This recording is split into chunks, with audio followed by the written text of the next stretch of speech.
Hello, Fred Reichheld. Welcome to the Doing CX Right show. Thank you, Stacy. Good to be here. So I believe the world knows you, but just in case, please share, who are you? What do you do professionally? I am the creator of the Net Promoter Score and system and have been working at Bain & Company since 1977, focused on helping clients build and nurture cultures that help love customers. Love customers, yes, and measure that. Yeah, I'm a big Measure your fan of know you're measuring doing it. it right. Don't just talk about it, do something. Exactly. Hence doing CX right with NPS and more. So tell me your why. Why did you get into this field of work and stick with it? I saw early on in my career the companies I admired the most were outperforming their competitors in terms of growth and profitability, but the common denominator was they were earning the loyalty of their customers and employees. They were treating people right, and this central purpose of I've come to recognize it as love. Treating people the way you'd want a loved one treated. The golden rule, some people call it. That standard is the foundation for a great life and for a great business. And most companies, especially large companies, just either don't understand that or they've forgotten it.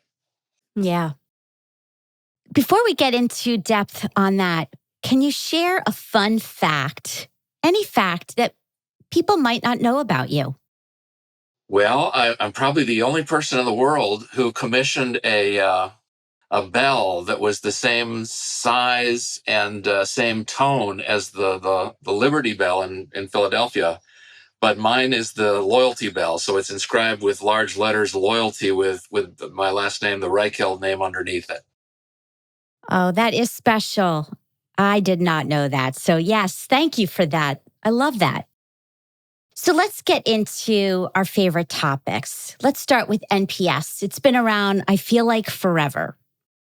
And you and Rob Markey, also, who's been on my show, talks a lot about that ultimate question. Can you tell me about 2.0? What does 2.0 mean from the original state? Well, I invented Net Promoter almost 20 years ago around the initial question: how likely you'd recommend us to a friend, and then a follow-up, a question to explain why and how we could do better. That was a little bit. It was a theory back then. Companies weren't doing it. Bain and Company did it internally. We Intuit, the software firm with TurboTax and QuickBooks, adopted it very quickly. And because we made it open source over the next 5 to 10 years, hundreds, I think thousands of companies have adopted it, adapted it to their industry, innovated, and now I think is probably the most ubiquitous score or system that people use in business to figure out if they're treating customers right. Mm. Most of my audience probably knows what Net Promoter Score is, but just in case, can you explain for those that might not know what is behind it? I mean, there's a math equation. Yeah, and NPS has come to mean Net Promoter System because too many people fixated on the score. But it's important to understand what the score is in the math, and it's pretty simple. In most industries, you just ask a customer, how likely is you to recommend us to a friend on a 0 through 10 scale? The people who score you 9 or 10, if they're not being bribed or pleaded with or gamed, but if they an honest answer of 9 or 10, those people tend to feel like they've had their life enriched and they would enthusiastically recommend. So think of those as your assets, people whose lives you've enriched. The 0s through 6s are the people who feel like they didn't get what they paid for. They're detractors, and you've diminished their life. And we just take the math is the percentage of customers you touch who are promoters minus the percent who are detractors is your Net Promoter Score. But you Mm-hmm. might think of it as the net lives enriched score. Of all the lives I've touched, how many have been enriched? How many have been diminished? Oh, I like that. I had not heard it described in that second way. That's fabulous. Passives. I notice that in many different companies I worked at, small and large, those passives get ignored. Do you find that to be true? I don't think ignored. Passives are people who got what they paid for. They're satisfied. So there's no noise around them. They're not loyal. They haven't had their life enriched. They just, they paid what they paid and they got a fair amount in return. And I think there are too many passives in the world because too many companies are willing to use satisfaction as their objective. But, satisfying a customer, that's just not enough to build a great business. It's not enough to grow a business because satisfied customers don't come back for more and bring their friends. Those people who really are enthusiastic and would recommend and feel like you've enriched their life, those promoters are the people that grow your business and take you on a sustainable path. I bring up passives because I believe that's an opportunity for us to focus more because they make a decision. They probably turn into a promoter or detractor. Is that a correct statement, or do they really linger as passives and you're okay? I think most passives just stay that way until somebody offers them a better deal or a discount. So they're not loyal. Mm, They disappear a lot faster than promoters do, but they aren't consciously unhappy. And they probably can stick around for a long time if there aren't a bunch of innovative competitors in your industry. mm.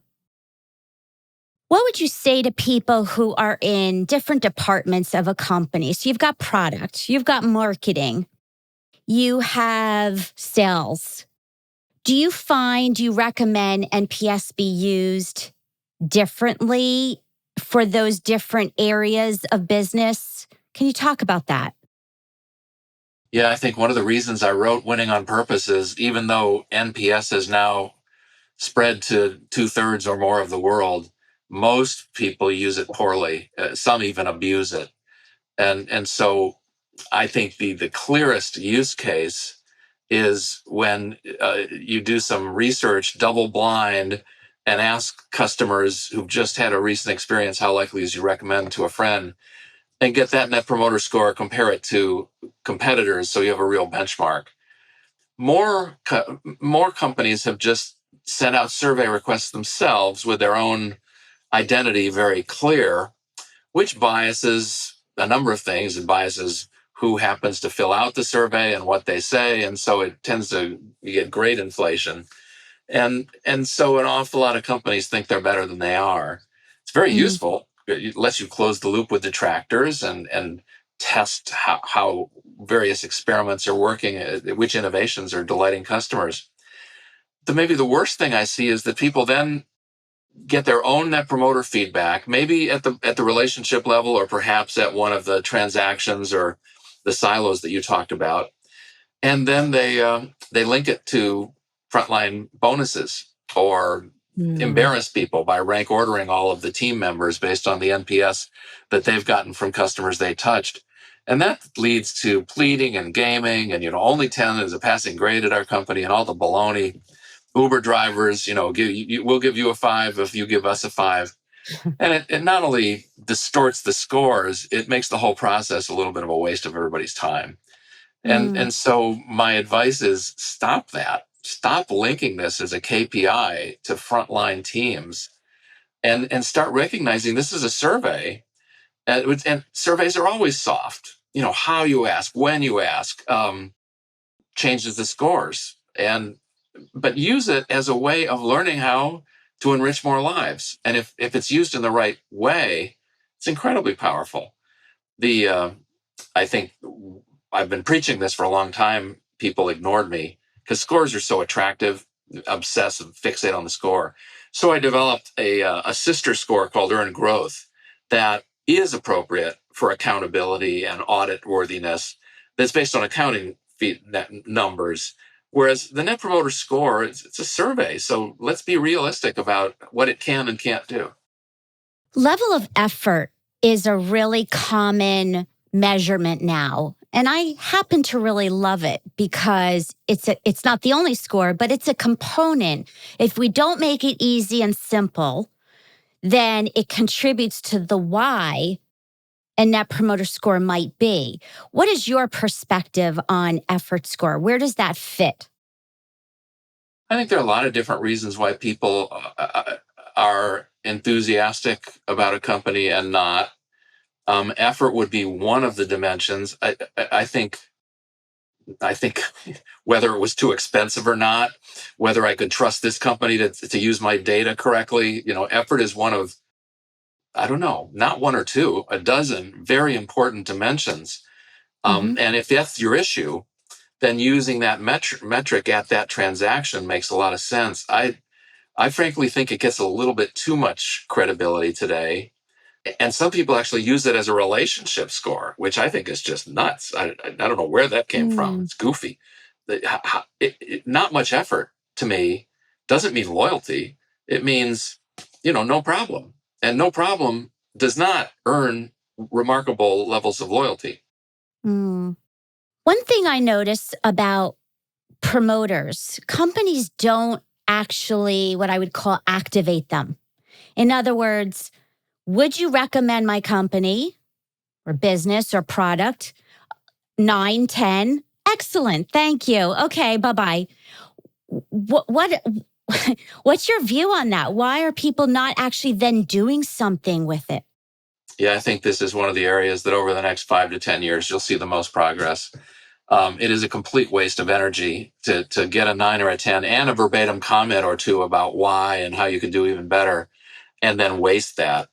The best companies today will use that as a way to celebrate frontline teams or team members who have really done something special for a customer. So it's a free, it's a bonus. It's a wonderful bonus to share with the employees who've earned it. But what you indicated, if you have somebody who really isn't enthusiastic, would likely recommend, companies have to find the right way to help them make a recommendation. Um, Yes. a lot of people will ask for an online rating. That's fine. But no, I'd say that's the time when you could actually help and encourage them to make a recommendation to a friend. And one of the companies I'm working with right now is called Mention Me. They're a platform that makes it really easy. When you get a 10 with a verbatim comment, that means it's truly a promoter. Then there's a tech platform that lets you make recommendations and appropriately recognize both the referrer and the referee. That, I think, this will become much more common going forward. Mention me. I'm writing that down. That's a good tip. Mention Me is in London, coming to the United States this summer. And Oh. although there are a handful of referral widgets out there, I haven't seen any of them really understand the subtlety of, how do I do this in a frictionless way that isn't a bribe. It's not inappropriate, but it is a fair recognition to get people to take the extra step to use this tech platform and to trust you to put in a friend or a family member's name or an email address, that once they decide to take you up on this, that it tracks it. And this, the reason it's worth much more than loyalty programs. Those have become a joke. They're just manipulative marketing, couponing games. This really is at the core. The reason that the companies that have the highest net promoter score in their industry grow faster and make more money is because the flywheel that drives economic prosperity is not measured by accounting. It is invisible to accountants. And the flywheel is this: customers come back for more and bring their friends. Those things, net revenue retention rate and referral rate, are not part of generally accepted accounting principles. And therefore, to the extent your mindset and your priorities and your budgeting and your bonuses and governance are all set on financials, you're missing the central element that drives long-term sustainable growth and profits. Mm. Talk to me about Net Promoter Score from an internal perspective. How can human resource departments or any department use the score to fuel better customer excellence and employee engagement? And just as I think there are far too many requests for surveys to customers, I think there are far too few requests to employees. They should be shorter and they should be more frequent. I'll give you an example. At Bain and Company, most of our case teams around the world have a weekly huddle. Some it'll be every 2 weeks. depending on the situation. And in that weekly huddle, it is sparked by a 5 or 6 question online survey that gets people to think about in advance of the meeting how happy they are with progress, what the top priorities are. The first question that comes is how happy the team is with the value they're delivering to their client. So it's their impression of, are we living up to our primary purpose of making our customers' lives better? And then the second question is, how likely is it you'd recommend working on this team to a qualified colleague, which gets them thinking about how well, not just are we delivering value to a customer, but are we living the values that make me proud? Are we the kind of team that I would want someone I like and respect at the firm to join? And those really bring out the key elements of gauging progress for our firm. And then that the team talks about progress and what's getting in the way and what needs to change. And then the scores get shared at the office level and the corporate level. So we know which teams are in trouble and which ones are doing great. And the ones that are in trouble, we try to help them. Mm-hmm. But most of the help are teams themselves recognizing there are issues and fixing them themselves. So is that part of winning on purpose? Yes, winning on purpose makes a radical argument because it's the subtitle, loving customers is the only winning strategy. There's a fair amount of evidence now that we've been pinging NPS into the world for 2 decades. It now identifies and illuminates the forces that drive success in business. And there is yet to be an industry we found where the NPS leader is not delivering the best total shareholder return. It also turns out that when you put your employees in a position where they are consistently enriching the lives of their customers and earning standing ovations in the form of tens and verbatim comments, that makes it a great place to work. So, these things are linked, but it all starts with leaders who care about their people and inspire them to delight customers and enrich their lives. And then celebrate and reward, recognize the teams that achieve that. And that's what great companies do. Mm-hmm. Mm-hmm. So would you call this NPS 3.0? Yeah, we did 2.0 was after 10 years of experience with NPS, hundreds and thousands of practitioners. We knew best practices. Over the last 10 years, I've seen many thousands of people adopt it and screw it up, and some do it brilliantly.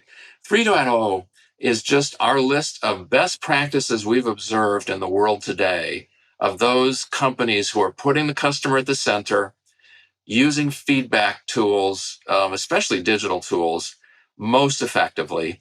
And also, we call out all of the misuse and abuse that we see around areas like linking this as a KPI to somebody's bonus at the front line, using survey data inappropriately, given it's soft and so easy to manipulate.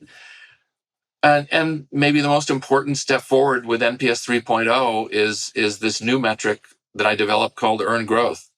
It really is just saying, gosh, let's go back to that basic idea. What we're trying to do is treat customers so they come back for more and bring their friends.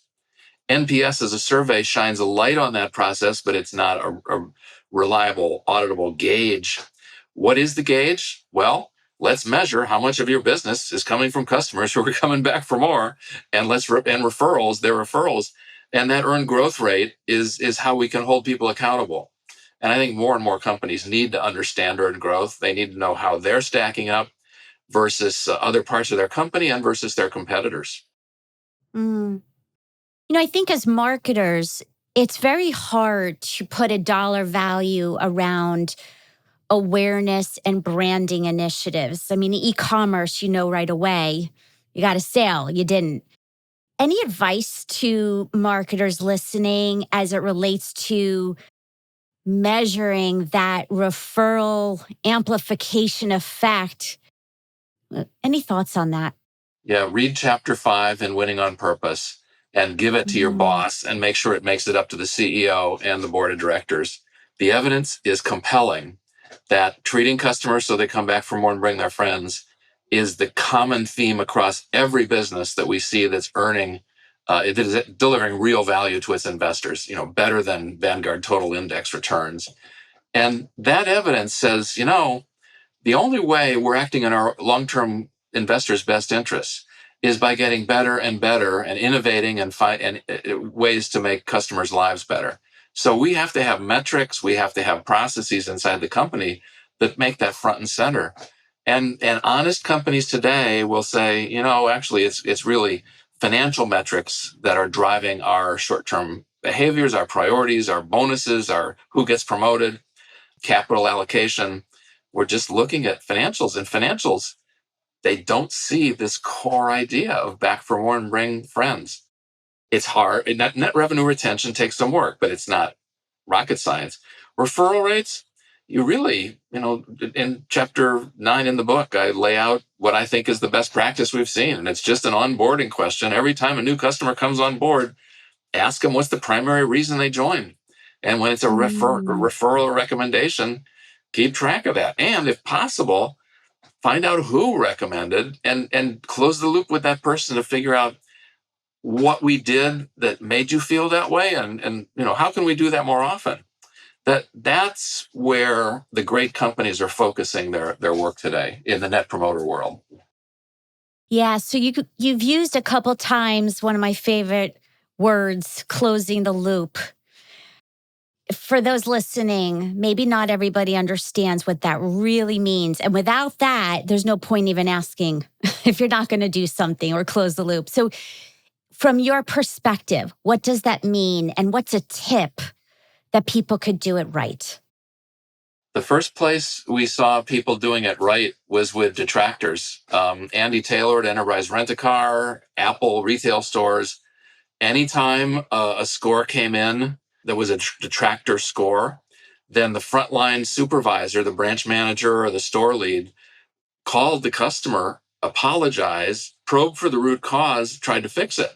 But even if they couldn't fix it for that customer, they would then sit down at the daily or the weekly huddle and talk about this. And the team talks about how to make sure that this doesn't happen as frequently in the future as it just did. That's closing the loop.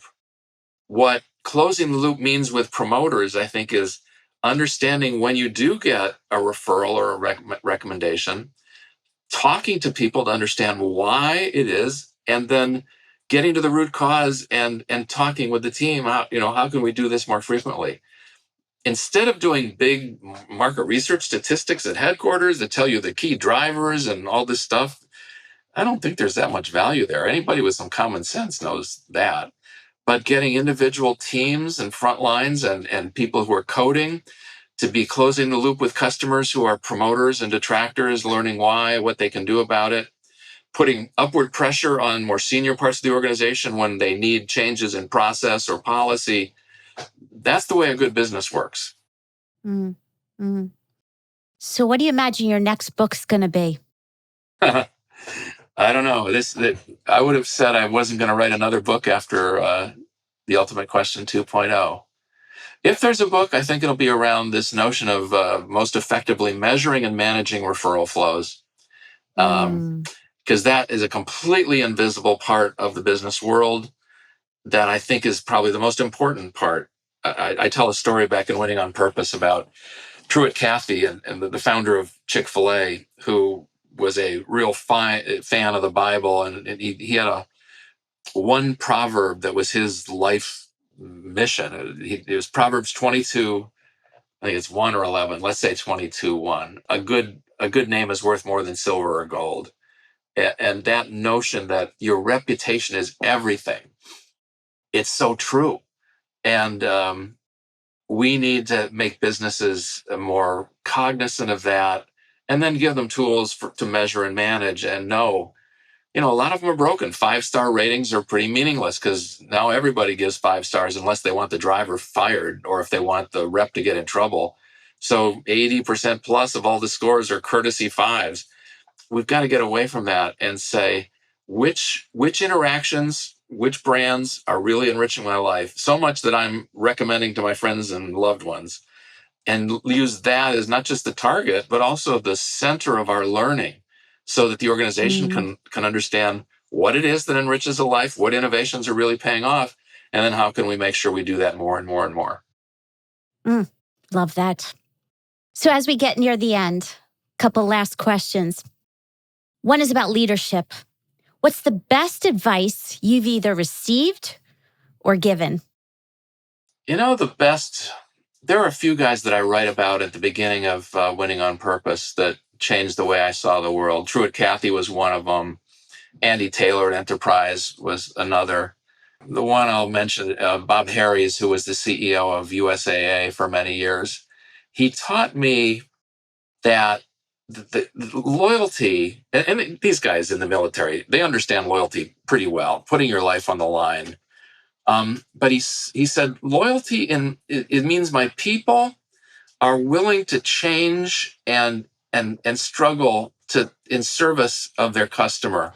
So you got loyalty for me to them as a leader is to take care of them, to give them the tools they need, to inspire them, to enrich customer lives. But loyalty for an employee, it's the willingness to change and play a role in a team and be held accountable to make sure that they're making lives better. And then as a broad life's message, Harry's was really helpful to me. And I know, why? His secretary said, Bob finds people in his life that he thinks they're on the right mission and they're making the world better, and he invests in them. He just tries to help them succeed. Um, Mm, and I think that's probably the most important message. When you see a person or a team or a company that you really see as making the world a better place, find a way to help them. They deserve your loyalty. And that's why I've got a loyalty bell in my backyard that deciding who's worthy of your loyalty and committing your life to it. That's really the biggest decision you have in your life because it guides your life, but it also defines your legacy. mm. So, if you had one takeaway for listeners, what would you say? What's that one thing you want them to remember? The same thing makes for a great life that makes for a great business. Strive to treat people the way you'd want to see a loved one treated. And Mm, that golden rule standard of behavior, I think, represents the highest standard in human affairs. And we can all do way better on that. mm. Beautifully said. And the last question, if you could go back in time to your younger, let's say 20-year-old self ish, based on what you know now that you didn't know then, what would you tell younger Fred, personally or professionally? Be two things. One is to have more confidence that business success really is driven by treating people right. That this moral philosophy of living up to the golden rule is also the economic flywheel. I used to believe that was a niche strategy. Now I see it's the only way to succeed. And as part of that, I think that the advice is, who you hang or what companies you buy from, work for, invest in. These are monstrously important decisions because who you invest, who you work with, it just changes your life. And so Mm, be really thoughtful about who is worthy of your loyalty and have high standards. mm. I wake up every morning and say, how do I want to experience the day? And that includes exactly what you're saying. You know what, Jim Sinegal, the founder of Costco, he made it really simple because this moral philosophy is complicated, but he said every decision we make at Costco, because at Costco customers come first, employees come second, investors come third. He said every decision we ask what's in it for the customer. Why should we make this decision or this investment or this change? Why is this in our customer's best interest? And if your primary purpose as an organization is to enrich the lives of your customers, which is the only strategy that wins over the long term, this is the question we have to have everyone in the organization asking themselves every day, every major decision. Mm. Well, I don't want this to end, but we've come to the time. Where can people find you? I'm going to put them in the show notes. I'm going to put your books in the show notes, but where's the best way to reach you? Well, reaching me in the most meaningful way is read Winning on Purpose. To reach out to me directly, I probably the easiest is through my LinkedIn website, Fred Reichheld, Winning on Purpose, and or through the Bain website, which I think is netpromotersystem.com. Mm. Well, truly, thank you from my heart. And I learned talking to you, and I know others are going to as well. So much appreciated. And thank you again. Thanks, Stacy. Take care.